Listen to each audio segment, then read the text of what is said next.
Presagios llaneros. Por invitación de un amigo, fui a conocer los llanos orientales, tierra llana y maravillosa al sur de Colombia, región compartida con Venezuela, con sus costumbres ancestrales y una tradición de actitudes y comportamientos definidas menos sus fronteras.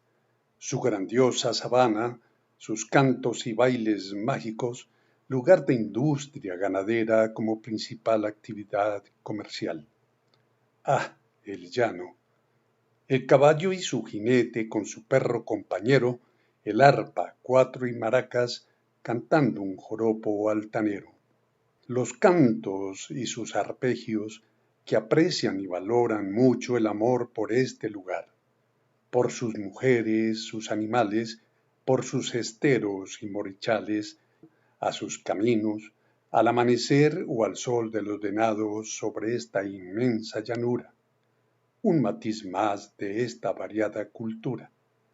Estuvimos allí viendo las tierras recién compradas por su tío, un ex magistrado de la corte. Como todavía no habían construido la casa, llevamos carpas y todos los elementos necesarios para instalar un campamento y así tener dónde dormir y dónde estar. Estando allá, pudimos disfrutar no solo del entorno inmediato, sino también del cielo azul y los rayos anaranjados del sol poniente sobre ese mar verde. Era un embrujo que exaltaba más el espíritu al mirar y admirar, al respirar ese aire mágico, al vivir esta realidad siempre presente, pero pocas veces exaltada en su justa proporción. Tierra donde el sol produce una desenfrenada orgía de colores, una milagrosa y continua gestación de formas que sincronizan un himno a la vida y constituyen una gran realidad. ¿Por qué decidió estar viviendo aquí en este grandioso llano? Le pregunté al tío. Quería vivir en un lugar muy especial y además para alejarme mucho de ella, aunque siempre la recuerdo. Y no pregunte más, me respondió. ¿Cómo admiro esa locura de amar tanto esta llanura, de cabalgar con el viento, con ella en el pensamiento? El encargado de cuidar el lugar donde estábamos, es decir, el caporal, nos invitó en varias ocasiones a pescar, en concreto a cueviar. Al principio no pusimos mucho interés en el asunto, pero luego, con el deseo de conocer un poco de la región y sus costumbres, al fin que ese es el objetivo de viajar, aceptamos la invitación. Programamos el día con don ex magistrado, el caporal, y en una soleada tarde nos fuimos a buscar río, después de un largo tiempo, yendo por caminos, luego por atajos, llegamos a ese río con aguas serenas y cristalinas. Ingresamos a este en un área despejada de árboles y vegetación alta, con mucho charco donde corría lento el agua, un lugar perfecto para aprender a cueviar, de acuerdo a lo que nos dijo el caporal amigo. Eso de cueviar era algo así como pescar con la mano, pero no era tan sencillo. Estando en el río, metes la mano en ciertos lugares que son como pequeñas cuevas, y si se mueve algo, lo aprisionas fuerte y lo lanzas fuera del río. No poder ver lo que estás cogiendo es algo a lo que no estamos acostumbrados. Alguien dijo con mucha sabiduría, a veces no creemos en lo que vemos, menos en lo que no vemos. Como ejemplo de esto les cuento que en algún momento metí la mano y en aquel intento cogí algo que con certeza no era un pez. ¿Qué tal que fuera una serpiente? Por más que nos habían repetido que algo así no pasaría en esta región. Impresionado con este suceso, me salí y senté en una piedra fuera del río, pero estando allí, veo, con gran sorpresa, una inmensa y a la vez hermosa tortuga. Imaginé que fue su cola la que cogí. Esto de cueviar se nos hizo tan entretenido que no sabíamos ni nos importó de momento la hora. A medida que avanzábamos, era más frondosa y más alta la vegetación. No éramos muy conscientes del tiempo que había transcurrido y que por la hora no podíamos regresar por donde llegamos, eso es, por el río, que era lo que conocíamos. Un cuento, un trago, un cigarrillo, un chiste, una risa. Pero de pronto advertimos que era tarde. Salimos a la orilla entonces, buscamos salidas, pero por más que nos movimos en direcciones diferentes, solo encontramos vegetación alta y cerrada, como en una selva, supongo yo. Cuando decidimos volver, ya estaba oscureciendo y con el agravante que estábamos alicorados. Deambulamos en varias direcciones. La vegetación se hizo más espesa dificultando nuestro desplazamiento, lo que hizo que el pánico y la zozobra se apoderara del grupo. Pese a todo seguimos caminando sin rumbo fijo, dando círculos, es decir, volviendo al punto inicial.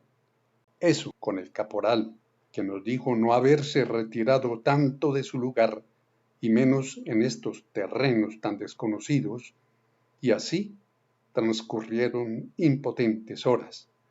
No sabíamos ni dónde estaba el camino de regreso. Supimos que nos tocaría estar hasta el día siguiente pese al cansancio y al temor que nos infundía la oscuridad que empezaba a impregnar todo.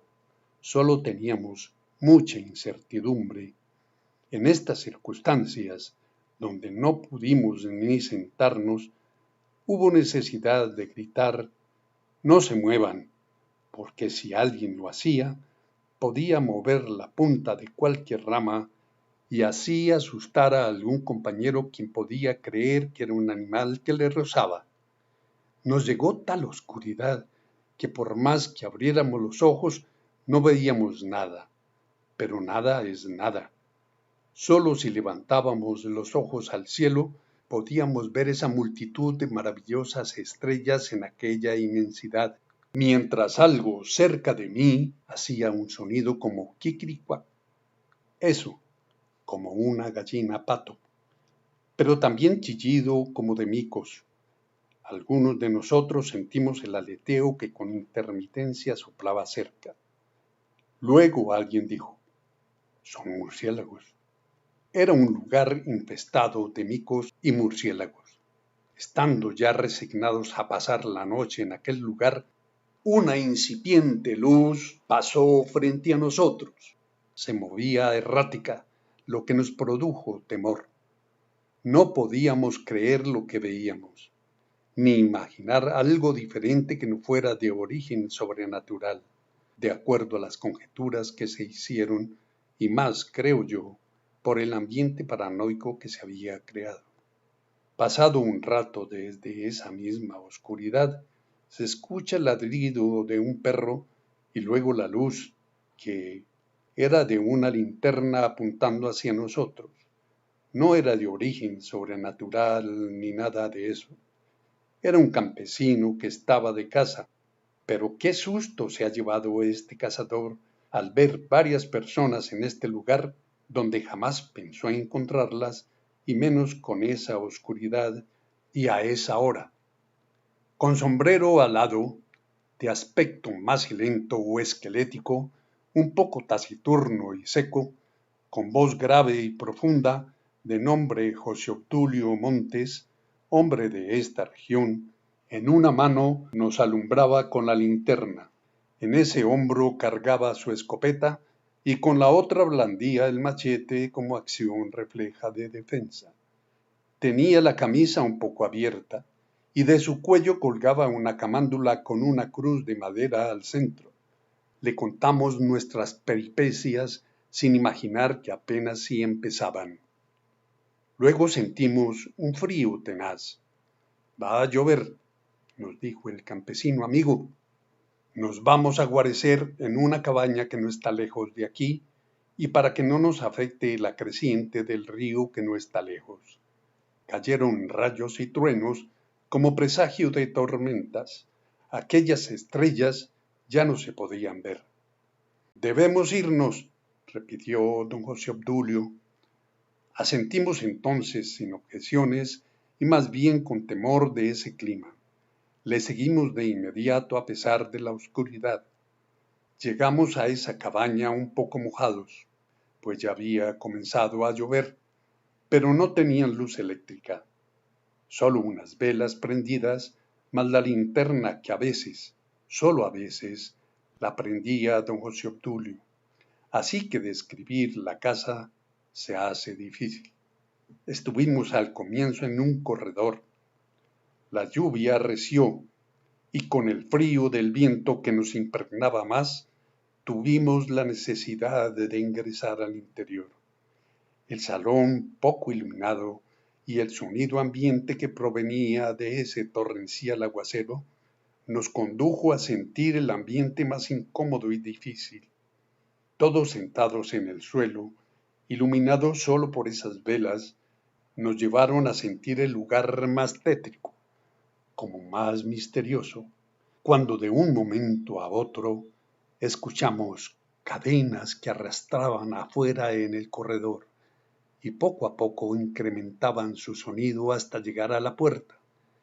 Luego sentimos desde el exterior un fuerte golpe en ella, como si tocaran. Esto ocurrió en varias ocasiones y en un largo período de tiempo. Todo en el ambiente producía temor, al igual que cuando estuvimos allá parados. Por un rato hubo un gran silencio, todos concentrados en los sonidos. Luego hicimos conjeturas. Don José Obdulio retiró de su cuello la camándula con una cruz de madera al centro que utilizaba precisamente para protegerse de los espantos, muy comunes en estos parajes según decían. Con ella se hicieron oraciones y, como suele suceder en estas circunstancias, parecía un concurso para saber quién cuenta el cuento más miedoso que le pudo pasar a ella, o a él, o a sus familiares o amigos. Pero al rato dejó de llover, y alguien con linterna en mano abrió la puerta con decisión y brusquedad. Y todo para descubrir que no era más que el almanaque calendario con la imagen del Sagrado Corazón de Jesús que hacía poco le habían regalado a los habitantes de esta casa, ubicado en la parte exterior de la puerta, colgado por una especie de cadenas delgadas. El fuerte viento las movía haciéndolas sonar para luego tirarlas contra la puerta. No era más. Qué tontos nos sentimos por esto, pero nos reímos mucho de nosotros mismos. Esto nos animó. Como amainó la lluvia, por recomendación de José Obdulio Montes, continuamos en busca de la carretera. Nos dijo que iríamos por un camino tal vez más largo, pero más seguro. El primero era nuestro amigo cazador con su muy cariñoso perro y su linterna. Al fin que él estaba acostumbrado a caminar y a ubicarse en estos parajes al amanecer. La recomendación fue, si el de adelante de cada quien se cae, resbala o desaparece, avisa, pero nadie da más pasos. Los que anduvimos en la parte de atrás de la fila caminamos casi a tientas. En total éramos 6 hombres y 2 mujeres. Don José Obdulio Montes, el caporal, el amigo y yo, con 2 amigos más y sus 2 parejas mujeres. Las mujeres iban en vestido de baño, los hombres íbamos en pantalones cortos, pero advertimos que el follaje podría cortarnos, acorazamos las piernas con hojas grandes. Esto por sugerencia de don José Obdulio Montes. Y así continuamos hasta salir de ese boscoso, húmedo, tenebroso y ruidoso sitio para entrar en un lugar también húmedo y tenebroso, quizás por la oscuridad que había, donde se escuchaban nuestros pasos en contacto con la vegetación, la poca iluminación y el silencio profundo nos inundaban de una soledad de nada, de vacío. De pronto otra vez se escuchan rayos y truenos como presagiando la continuación de la tormenta y don José Obdulio Montes, que nos reúne y nos recomienda otra casa donde guarecernos y además estar cerca de la carretera al pueblo. Nos contó que en aquella casa, debido a que estábamos en época de Navidad, había mucha gente. Quizás solo tendríamos espacio para protegernos de la lluvia, al fin que eso era lo que tanto necesitábamos y además podíamos descansar. Sin embargo, apenas nos acercábamos, escuchamos el repique de esa música y el ruido de aquella gente que con alegría y griterío estaban en tremenda rumba. Al llegar, entró don José Obdulio para pedir el permiso de estar en algún lugar de esa casa. Pasó un momento, luego salió y nos dijo que podíamos entrar a pesar de lo embarrados y sucios que estábamos. Con sorpresa para nosotros, salieron del salón principal y nos invitaron al baile. Aunque se veía muy familiar y nosotros así vestidos y embarrados, pero dijimos, ¿cuál cansancio? Eso lo cambiamos por el ánimo que nos produjo esa música y esa gente. Gozamos, bailamos, comimos y reímos toda la noche. Qué alegría y armonía había entre todos. En el gallinero, que era un gran espacio, ya habían resuelto que la primera de las personas caídas como embriagadas fuera envuelto en una sábana y colocado en una esquina del lugar. Además, sus zapatos serían colgados en un alambre alto que se extendía de un extremo a otro del salón principal. No imaginé que los primeros zapatos colgados fueran los míos. Alguien gritó, «Despiértense, que en poco tiempo pasa el transporte que va para el pueblo y el próximo por la tarde». Retiré la sábana con cuidado para no despertar a mis otros compañeros envueltos tipo momia. Descolgué mis zapatos y fui al corredor desde donde pude ver, con los que desde hacía rato estaban despiertos, el gran espectáculo que teníamos al frente. Asombrados con el paisaje que se revelaba ante nosotros con los primeros tímidos rayos del sol, vimos una atmósfera limpia de aire recién lavado, con un primer plano donde la gran extensión de la sabana estaba enmarcada en una cortina de árboles y arbustos que parecían como flotar o estar suspendidos sobre la bruma que se había formado, paisaje diáfano como regalo a nuestros absortos ojos. Pero fue tanto el embeleso que llegamos tarde al transporte. Corrimos para ver si lo alcanzábamos, pero no pudimos. Fue hasta ese lugar que nos acompañó don José Obdulio Montes, con su queridísimo perro y el tan amable caporal. No los vimos más. Se internaron nuevamente en ese boscoso lugar. Seguimos en la dirección que nos indicaron. Caminamos un poco hasta encontrar la carretera. Nos tiramos en el puro suelo y pasó tanto rato que nos estábamos quedando dormidos. El único que sí se quedó dormido fue don ex magistrado. Esto seguro por lo cansados que estábamos y con el silencio de ese lugar donde lo único que podíamos escuchar era el sonido lejano de las aves. Fue el trinar de las aves que revoloteaban en aquellos frondosos árboles, los cuales protegían con su sombra el chinchorro, las que lo despertaron muy asustado y desorientado. A su lado, el fiel perro y el ensombreado caporal con su tabaco atravesado partiendo leña. El hombre se incorpora y aún sentado le dice, «He tenido un sueño tremendo, enorme y largo, muy largo». Sí, imagino. Lleva mucho tiempo durmiendo, por eso a veces no es bueno dormir tanto. después de comer. Además, echó unos palos de cerveza con el parientico que vive en tierras lejanas. Querían ver quién aguantaba más, le respondió el caporal.